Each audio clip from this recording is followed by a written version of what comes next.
Schenectady. Oh, you wanna battle Zep, son? I'm glad as heck. Hit you with the boom pow like I'm Adam West. What's up, guys? It's your boy Blood Sausage. So recently, indie books have been popping off. Geiger is been getting hot with some option news. Nocterra before that. Of course, everybody knows about Something is Killing the Children.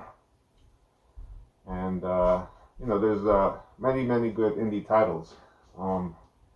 There's been a boom, pun intended, towards a lot of these indie titles, and with good reason, you know. Some readers might have superhero fatigue. Some readers just want something different. They want something, some horror. And this video today is going to be a little bit horror themed. And it just gives me an excuse to put on my costume one more time before I put it away. So the first book that I'd like to talk about is Red Mother, #1. These are all very affordable books, so these are kind of like low risk, high reward type of books in my opinion, because of the story and the there's very easily can be optioned and turned into some type of media. So the Red Mother is about a woman. In the beginning, she's walking with her boyfriend or fiance, and he gets killed during a mugging, and her eye gets injured, and it's been a while since I read the book, so I forgot how she injured her eye. I think it might have been during the mugging, but she gets this prosthetic eye, and when she gets this prosthetic eye, she starts seeing the Red Mother, which is like a monster that's like following her and stalking her throughout for the next couple of issues. The reason I am showing this book is because it's the 4th printing, and so I didn't check print runs, but I could only imagine it has a very low print run. I think the 4th print is a good way to go. I've seen a 9.4 on eBay for a relatively low price, and I'll post it in the video. Okay.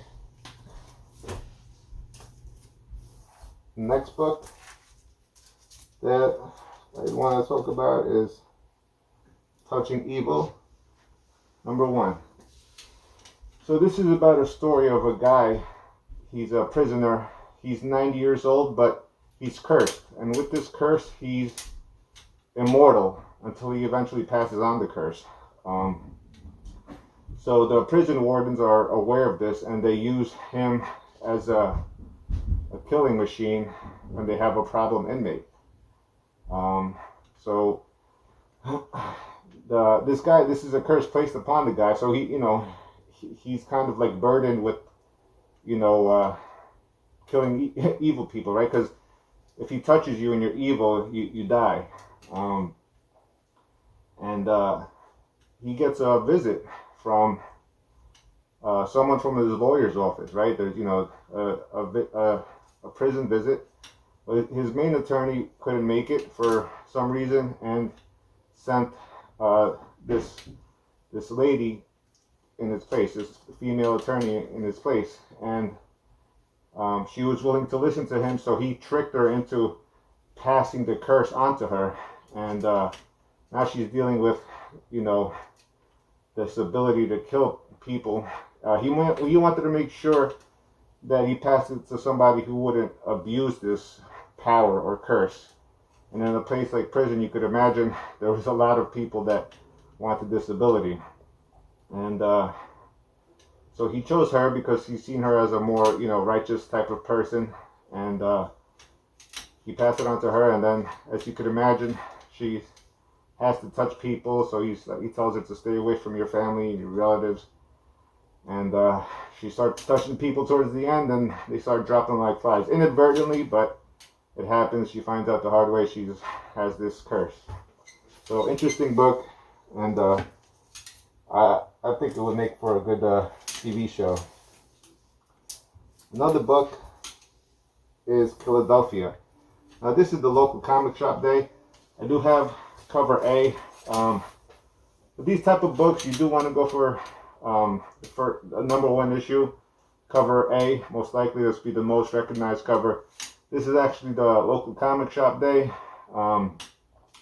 This is a vampire book, and it starts off with a Philadelphia police officer finds his highly ranked father, who's also under law enforcement, dead, and he goes looking for the reason of why he died, and these he bumps into like vampires, and he digs up his dad towards the end of the thing, and he finds out he's dead, and I mean he's a vampire already. He has the golden eyes, the yellow eyes, and this is also a very cool story that can be adapted into probably like something like a TV show or a movie.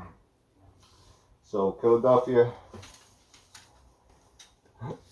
And these books, the reason I'm mentioning them is because, like I said, they're all pretty affordable, and they have high potential if they are brought to some type of media. So this book is Earth Divers #1. It's about a guy. He's able to go back in time through this type of portal in a cave, and the mission is to go back and kill Christopher Columbus to basically undo, what he has done. And looking into this book, into Columbus rather, because of this book, because I've heard many things. I've heard that, he was a terrible person, he did terrible things, and then, there's people outside that defend him. And so I dug a little bit and found out that Christopher Columbus was not Italian. He was Portuguese. Okay? He did not speak or read or write Italian. He spoke Portuguese, Spanish, and some other languages. And, when he discovered Cuba, Cuba is a city in Portugal. And the neighboring cities around Cuba were also named after neighboring cities around Cuba and Portugal. So he was contracted by the Spanish, supposedly from Genoa, Italy. So if he was Italian, wouldn't he be naming it Genoa or surrounding cities to Genoa? I think, or maybe Madrid or Barcelona, something Spanish, right? But even beyond that, all his letters and all his notes, they're all written in Spanish and Portuguese. Very interesting, because that changes stuff. It really does. Earth Divers #1. I think this has already actually been optioned, so it's going to be a little bit more cover price. Actually, pretty much most of these are, but I still think it's worth a pickup. Another book is Radiant Black, #1. I'm sure you guys heard about this book already. It's a very popular book.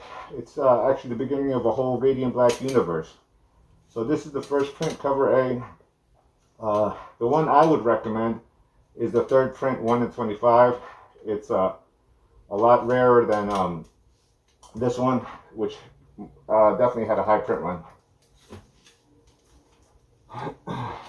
So another series that kind of took off was Bitterroot.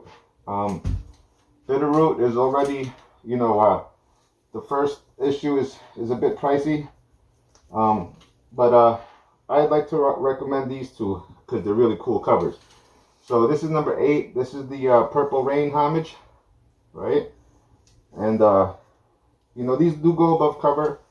They sell well, and but I think Bitterroot will get optioned.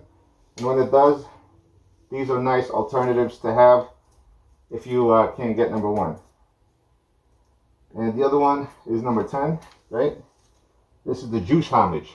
Sorry about that.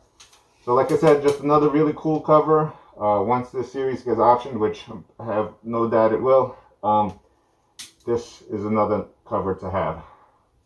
Alright guys, that's it for today. Just a quick video, a couple of cool indies that I believe are worth a pickup. See you next time. Schenectady. Oh, you wanna battle Zep, son? I'm glad as heck. Hit you with the boom pow like I'm Adam West.